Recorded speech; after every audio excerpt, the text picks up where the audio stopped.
Sup guys, it's Alex here, and welcome to the January 26th edition of the Bracketology Update. We are recording this on Conference Championship Sunday for the NFL. I'll be rooting for the Bills to beat the Chiefs, just don't like the Chiefs at this point, ready to see that dynasty at least have some adversity, and then also the Commanders to beat the Eagles. Love the story of the rookie quarterback, Jaden Daniels. That team is just fun to watch, and that would be a fun Super Bowl, I feel like. Bills, Commanders, first time those teams are in the Super Bowl since the 90s. That would be a lot of fun to watch, but hopefully those games turn out to be good. Let me know who you're rooting for in the comments below. But enough talk about the NFL. It is time to talk about college basketball. We had a crazy day of college basketball yesterday. I mean, just look at that top overall seed, Auburn. That game was a grind, them versus Tennessee. I think the final score was 53-51, but what a grind of the game. I kept live betting the over because it started at like 148. Obviously, the total point scored was 104, so I lost some monies betting that. But then Nebraska, they have a big game tonight against Wisconsin on the road. That would be a good win if they can pick that up. And then the last team in Texas, what a game against Texas A&M. Texas A&M, I mean, that was at home for Texas, but A&M was up by, 22 points? In the second half, they dominated that entire game, but in the second half, Texas just kept chipping away at that lead, and then with 4 seconds left, it was like 3.7, something like that, Texas gets the shot to fall, takes the lead, and wins the game by 1. What an ending, what a game. I'm sure Longhorns fans are going crazy. Aggies fans are saying, what the hell happened in that game? But then the last 4 byes here, actually, before we get to the bowl, we got to talk about a couple other games too. We had potentially the game of the year in Kansas versus Houston in Allen Fieldhouse. Houston walking in there in double overtime, getting the victory, and a crazy game. I mean, they were down by 6 with 9 seconds to go in the first overtime. Then craziness happens. They hit a 3. Kansas has a terrible inbound pass, turns the ball over. Houston steals it, knocks down a 3 to tie it again. Absolute insanity, and then they win in the second half. So Kansas losing at home a couple times this year. Houston showing that I've been disrespecting them over the last few bracketologies. They may be a team that's here to stay. I believe they're undefeated in the Big 12 or maybe have 1 loss, something like that. But then you had Vanderbilt winning at home against Kentucky. You had Missouri winning at home against Ole Miss. You had Iowa State going on the road and beating Arizona State. Just a lot of good basketball being played. UConn falling again to Xavier. Xavier winning by 4 there. UConn struggling as of late. That is that's just a crazy story too. UConn struggles as of late in Big East play, but we'll get to them in a bit. Taking a look here at the bubble though, last 4 byes are Maryland, who have a road game against Indiana tonight, or really in about an hour from when I'm recording this. They got that huge 21-point road win against Illinois on Friday night. I could not believe that. Or maybe it was Thursday night, something like that. But they went into the Fighting Illini's home court and secured that 21-point win. That was crazy. Illinois stopped by a lot of people to be potentially the best team in the Big Ten. More on them in a bit too. Then Vanderbilt obviously beating Kentucky at home. They beat Tennessee at home last week, so they're stacking good wins.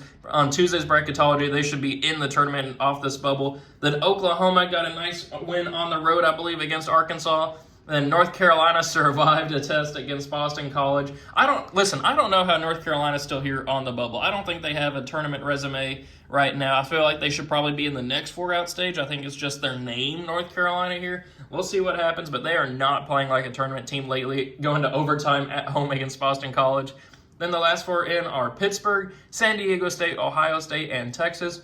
First 4 out are Nebraska, Indiana, Cincinnati, and SMU. Then the next 4 out are VCU, Arizona State, Xavier, who obviously got that win, and then Wake Forest, who almost upset Duke yesterday. They had the lead with, I think, 5 minutes to go, something like that, and then Duke just pulled away. Would have been a statement win for the Demon Deacons there, but they just weren't able to get it. So we will move on here to our bracketology. As you guys know, if you're new to the channel, what I do is every time that Joe Lunardi releases a new bracketology, really I've been recording these videos mostly on Wednesdays and like the weekends, Saturdays or Sundays. Every time he releases one of those, I'll go to thevertex42.com, download their Excel template, and fill out the NCAA tournament bracket here based off of who I think would win, and then just see what happens. There's crazy brackets that always end up happening. I say it every single time, but it all matters about the bracketing of teams, and I'll use the example. I've been using it the last couple of times, but about a month ago, I had Auburn and Texas A&M in the championship game. The very next bracketology, they were in the exact same region, so obviously I couldn't have one of them in the Final Four, let alone the national championship game. It's just, that's what I love so much about these bracketologies, these NCAA tournaments, is it's all about the bracket. And speaking of the bracket, it is time to start filling it out. So we'll start over here in the top left regional with Auburn beating the winner of Howard and Moorhead, UCLA and St. Mary's. I think UCLA is playing a little bit better. This would be a West Coast matchup there. I think UCLA would pull off the victory there. Mississippi State and Bradley. Bradley is a team that I think could pull off a 12-5, but I feel like they're more of a 13 seed this year. Give me Mississippi State winning that matchup over Bradley. So then the next matchup here, Houston versus Samford. Give me Houston. I've talked about how I've been disrespecting them lately. I got them beating Samford there. Louisville and New Mexico. This would be a fun matchup to watch. New Mexico is playing great basketball this season. Same thing with Louisville, a team that nobody really had any preseason expectations for in Pat Kelsey's first year. Now finding themselves on, I think, an 8-game win streak, something like that. And now on the 6th line, great season for the Cardinals. I got them beating the Lobos here, though, 6-11. Then we'll have Kentucky here moving on past Northern Colorado. Texas Tech versus Pittsburgh. I'm going to go with Texas Tech winning that one. Pittsburgh has looked a little funky. They did get the road win over Syracuse yesterday, but I think Texas Tech is just a stronger team at the moment. And then we'll have Marquette here moving on past UNC Asheville, which obviously I just had all top seeds moving on there. Pure chalk in the first round. That's not going to happen in the NCAA tournament. But that's just how I see things playing out, at least in this first region. We'll see what happens in the following regions. But first spot in the Sweet 16, Auburn versus UCLA. Give me Auburn advancing on in that matchup there. Then Mississippi State versus Houston. I gotta give the flowers to Houston. Give me Houston in that one. Then Louisville versus Kentucky. These two teams, obviously a rivalry game. People get up every time they play each other. But here in the NCAA tournament, with the loser losing their season, give me Kentucky winning that one there. They did win when they played earlier this season. I do think Kentucky is the better team. I think if this happens in a couple years under Pat Kelsey, maybe Louisville pulls off the victory there. But I think Kentucky just has the talent, the coaching here to advance on there to the Sweet 16. Plus, they already beat them earlier in the season. Then we have Texas Tech versus Marquette. Marquette's just not been playing the basketball that I thought they'd be playing as of the last few weeks. Give me Texas Tech pulling off the 7-2 upset there. Marquette's had a couple of duds lately. They lost to Xavier at home, or maybe it was on the road. They lost to Xavier either way. Then they had to go to overtime against DePaul. Give me Texas Tech pulling off that upset. So then first spot in the Elite Eight, Big 12 versus SEC, and then Big 12 versus the SEC. Auburn versus Houston. I'm doing it. I'm pulling the trigger. Give me Houston moving on there. Obviously, Johnny Broome is back for the Tigers. And I've had Auburn winning the national championship in my last few bracketologies. But give me Houston. I watched the last 5 minutes of the regular game and then both overtimes of that Houston game. Also watched the ending of Auburn versus Tennessee. Give me Houston pulling off the 4-1. Let's have some chaos. Then Kentucky versus Texas Tech. Let's continue the chaos there as well. Give me Texas Tech beating Kentucky. Kentucky has been very hot and cold as of late. Have one of the best offenses in the nation, but also one of the worst defenses in the nation. They've lost their last 2 games, one to Alabama, one to Vanderbilt. Give me Texas Tech. So that way we have the Big 12 teams knocking off both SEC teams in the Sweet 16. Then for a spot in the Final Four, Houston or Texas Tech. Give me Houston advancing on out of the top left regional. So then we'll move on here to the top right one. Duke versus Omaha. Give me Duke winning that one. Utah State or Maryland. Give me Maryland. They've been playing a little bit better. I picked them to beat Baylor in my last bracketology. If they can beat Indiana on the road, which they should, unless it's just one of those Indiana games that they just win out of the blue for some reason this season, I think Maryland's going to beat Utah State there. Then Wisconsin versus McNeese. McNeese is a team that I really want to pull off an upset in the first round over a 5 seed. Maybe Wisconsin's the one to do it, but give me the Badgers advancing on there. Same thing with Texas A&M beating Middle Tennessee. Then give me UC Irvine here. This happened in the last bracketology, and there's been nothing that's happened to change it. UConn lost another game. UC Irvine taking care of business against Hawaii. Give me 11 seed UC Irvine ending the three-peat hopes for Connecticut. Then we have Purdue moving on here past Charleston. I think Clemson's going to hang on past Oklahoma, and then Tennessee will beat Cleveland State. Then for a spot in the Sweet 16, Duke versus Maryland. Give me the Blue Devils advancing on there. Wisconsin or Texas A&M. Give me Texas A&M advancing on as well. They should have beat Texas yesterday, but that team still looks pretty good. UC Irvine versus Purdue. Give me Purdue. They just shellacked Michigan a couple of days ago. I'd love to see UC Irvine win that matchup there, but I just don't think it's going to happen. Give me the Boilermakers advancing on, where they will play Tennessee in a battle of the orange teams. The Clemson and Tennessee have been bracketed together pretty much over the last month or so, whether it's a 2-7 or a 1-8. But give me Tennessee moving on for a spot in the Elite Eight. Duke versus Texas A&M. Give me Duke. Purdue versus Tennessee, rematch of that 2019 crazy game that I went to. That was so fun to watch, Purdue and Tennessee. Give me Tennessee winning that rematch there, which sets up Duke versus Tennessee here in the Elite Eight. Give me Duke, though, advancing on to the Final Four. Another two SEC teams here in the Sweet 16 falling before we get to the Final Four. Maybe something's going up with that conference this year. Maybe the strength of that conference is going to hurt them in some way come the NCAA tournament. But give me Duke. I just think they're talent. Cooper Flag's running into form. They're just going to pull off the victory there. So we'll move on down here to the bottom right regional. Alabama will move on past Southern. Give me Georgia here moving on past West Virginia. Georgia did lose by 30 yesterday to Florida. But West Virginia has also been losing a couple of games lately. Lost on the road by double digits to Kansas State yesterday. Lost at home to Arizona State earlier in the week. I can't remember if that was double digits or not. Probably like 8 or 9 points, something like that. But we'll have Georgia moving on there. I think they're just playing a little bit better basketball right now. Memphis or Lipscomb. Give me Memphis there. They play UAB today, but give me the Tigers. Then we'll have Michigan moving on past Akron. Then give me the winner of Texas and UCF to beat St. John's. St. John's is turning this season around. They were on the bubble about a month ago, but now obviously showing up on the 6th line. But give me Texas or UCF pulling off that victory. Then we'll have Michigan State handling business there against Alabama. Missouri or North Carolina, that one's the easiest game to pick in this first round of teams that actually have a chance against each other. Give me Missouri. Those two teams are trending in opposite directions right now. And then we'll have Kansas here moving on past Quinnipiac. Then first spot in the Sweet 16, Alabama versus Georgia, football rivals. Give me the Crimson Tide, though. They did struggle a little bit against LSU, surprisingly, yesterday, but got the victory, so can't hold that against them. Then Memphis versus Michigan. Give me the Wolverines advancing on there.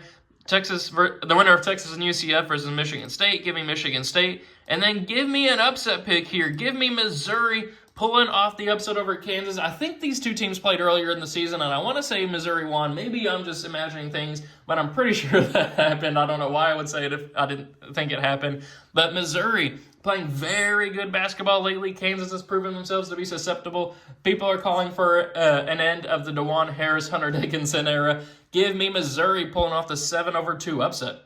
Send for a spot in this Elite Eight. Alabama versus Michigan, another good football rivalry there. But give me the Crimson Tide advancing on to the Elite Eight, where they will play Missouri. Give me the 7-seed Missouri Tigers moving on to the Elite Eight. What a story this season. They lost, their last 18 or 19 conference games last year. People had almost no expectations for them this year. But look at this, Missouri to the Elite Eight.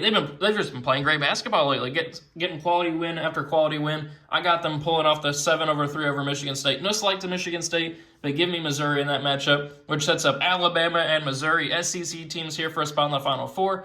Give me Alabama in the Final Four. So then we'll move on here to our last regional. Iowa State versus the winner of Colgate and Long Island. Obviously, give me Iowa State. Creighton versus Baylor. Give me Baylor there. I think Baylor's starting to right the ship a little bit. You could say the same thing about Creighton, but give me the talent of Baylor there and the coaching with Scott Drew over Creighton. Ole Miss versus George Mason. Give me 12-seed George Mason pulling off the upset. This team has been stacking up wins in the Atlantic 10, getting good wins. Ole Miss, a team that kind of is starting to worry me. They did lose to Mississippi State last week. They lost to Missouri last night. Give me 12. There's always a 12-5 upset. Give me George Mason there. Then Illinois will hang on against Yale. Then Arizona, I think, will beat the winner of San Diego State and Ohio State, which would be San Diego State. Oregon will beat Utah Valley. They did lose Oregon to Minnesota. I forgot to mention that. Just losing by 8 on the road. That was kind of a surprise loss. Minnesota's like a 500 team.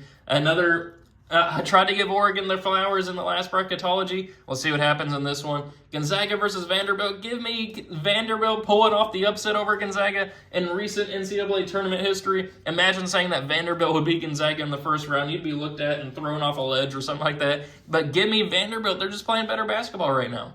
Then we'll have Florida moving on past Bryant. Then for a spot in the Sweet 16, Iowa State versus Baylor. Give me Iowa State moving on there. Then we have 12 seed George Mason versus Illinois.